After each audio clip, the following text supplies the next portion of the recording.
O Salmo 45 é um salmo que nos fala a respeito da alma redimida, da alma que teve o encontro com o Senhor Jesus Cristo.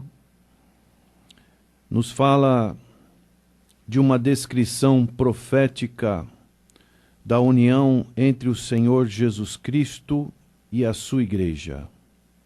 Os dois primeiros versículos deste Salmo 45 nos diz: o meu coração ferve com palavras boas. Falo do que tenho feito no tocante ao Rei. A minha língua é a pena de um destro escritor. Tu és mais formoso do que os filhos dos homens. A graça se derramou em teus lábios. Por isso Deus te abençoou para sempre. Que palavras maravilhosas na inspiração da parte de Deus para esse escritor deste Salmo 45, que são os filhos de Corá. E aqui, tal como o título indica, este salmo é um cântico de casamento. Este cântico é apropriado para um casamento régio e provavelmente tenha sido usado em muitas bodas reais através da história de Israel. Visto que a realeza de Davi reflete a realeza de Deus e prenuncia o Senhor Jesus Cristo como Rei, é o que nós ouvimos na descrição do profeta Natã para o rei Davi, quando ele tinha intenção de construir um palácio para Deus. Deus disse que quem iria fazer isso era o seu filho Salomão, mas Deus prometeu que através da genealogia do rei Davi pudesse vir o grande rei que é nosso Senhor e Salvador Jesus Cristo. Este salmo tem uma aplicação secundária, então, para o Senhor Jesus Cristo. Biblicamente, sabemos que o Senhor tem três ofícios: o ofício de profeta, o ofício de sacerdote e o ofício de rei. E como rei, ele também, biblicamente falando, na linguagem espiritual, o Senhor é o noivo. E também para a igreja, que é considerada a sua noiva aqui na terra. Um dia vai acontecer essa grande bodas, chamadas bodas do Cordeiro.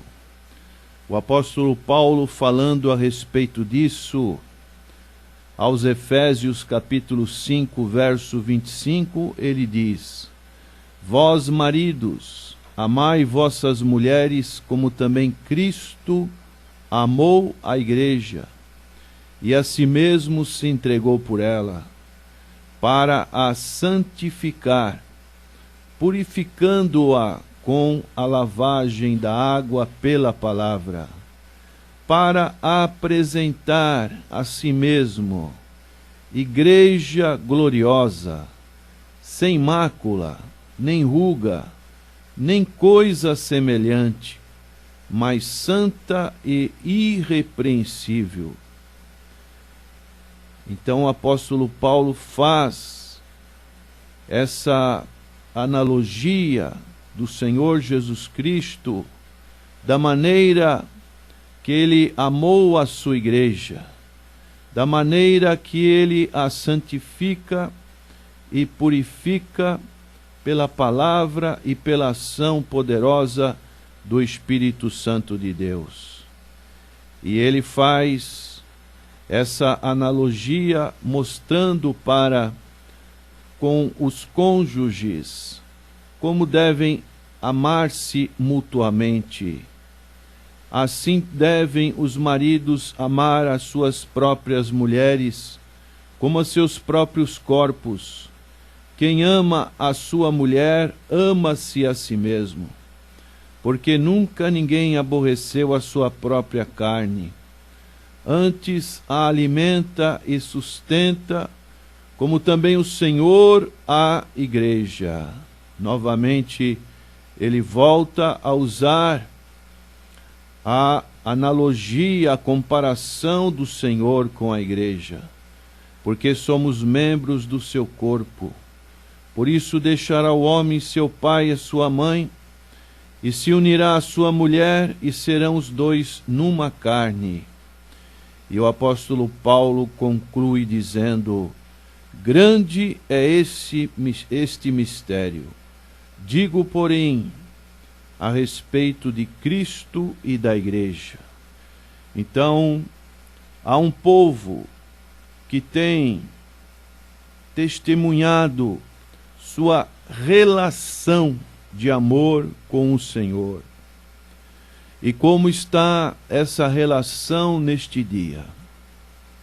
Meu prezado ouvinte, você tem conhecido o Senhor Jesus Cristo, aquele que pode te dar o perdão dos seus pecados, a salvação na eternidade, e um dia a grande esperança de estarmos num relacionamento eterno com o Senhor Jesus Cristo.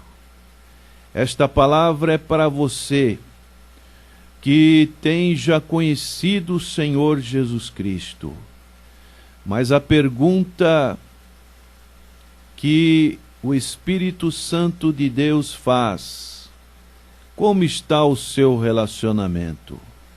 É um relacionamento conforme encontramos aqui na narrativa de Efésios, um relacionamento de igreja imaculada, santificada, sem ruga, mas uma igreja que tem sido lavada e remida no sangue do Cordeiro, para que realmente este relacionamento seja um relacionamento que agrade ao coração de Deus. Existe necessidade de mudança? Então não deixe para mais tarde. Faça essa mudança enquanto o Espírito de Deus fala ao seu coração. A este povo deste relacionamento, nós podemos dizer que é o remanescente fiel, que é a igreja fiel.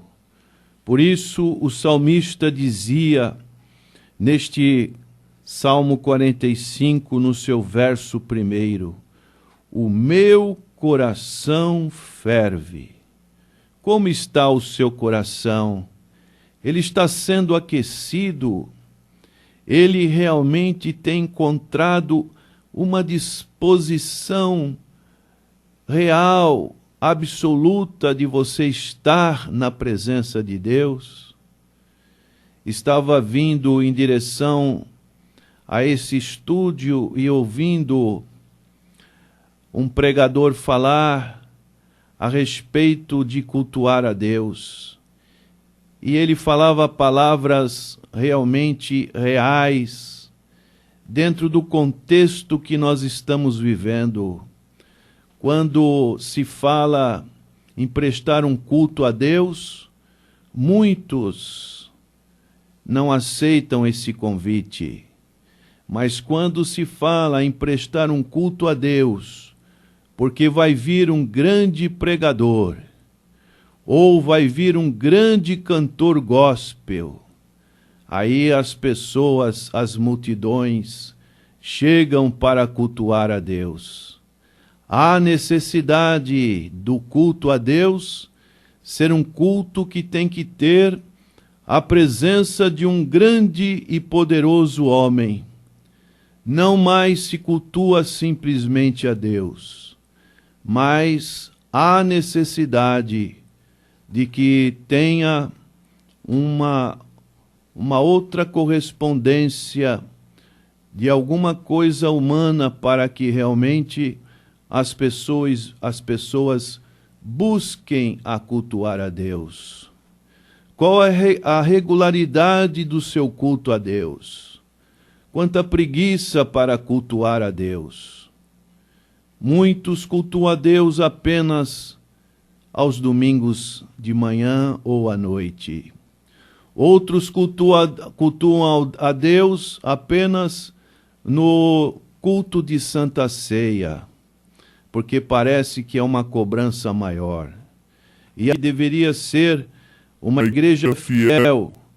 Tu és mais formoso do que os filhos dos homens, porque ele tinha a obra, o Senhor Jesus tinha a missão de realizar esta grande obra que era o projeto do Pai, como forma de vida. E o salmista, ele vai dizendo, a graça se derramou em seus lábios. Por quê? Porque ele anunciava as boas novas de salvação. E a igreja do Senhor Jesus Cristo, ela dá continuidade a essa obra de salvação, conforme Marcos capítulo 16, verso 15. E de pregai o evangelho a toda criatura. Quem crer e for batizado será salvo. Quem não crer será condenado. E no verso 6, o salmista diz, por isso Deus te abençoou para sempre. Não pensou em si, antes se deu por nós. Em consequência dessa dedicação, Deus o tornou o único mediador entre Deus Pai e o homem. E diz o salmista, o teu trono, ó Deus, é eterno, é perpétuo, o cetro do teu reino é um cetro de equidade, de eternidade em eternidade. Ele é Deus, o Pai, Criador de todas as coisas. O que direciona, norteia é o Espírito Santo. E o Senhor Jesus Cristo é a verdade e justiça, verdade que liberta e justifica o homem para uma nova vida diante de Deus. Por isso que você tenha as palavras do salmista. O meu coração ferve com palavras boas. Falo do que tenho feito no tocante ao Rei Jesus, e a minha língua é a pena de um destro escritor. Vamos orar. Senhor, que realmente este seja o desejo dos corações que estão em sintonia conosco neste início de ano de 2015. Que seja uma proposta de vida, que tenham realmente um relacionamento íntimo, um relacionamento saudável, santo com o Senhor Jesus Cristo, o Rei dos Reis, Senhor dos Senhores. A Ele toda a honra e toda a glória. Amém.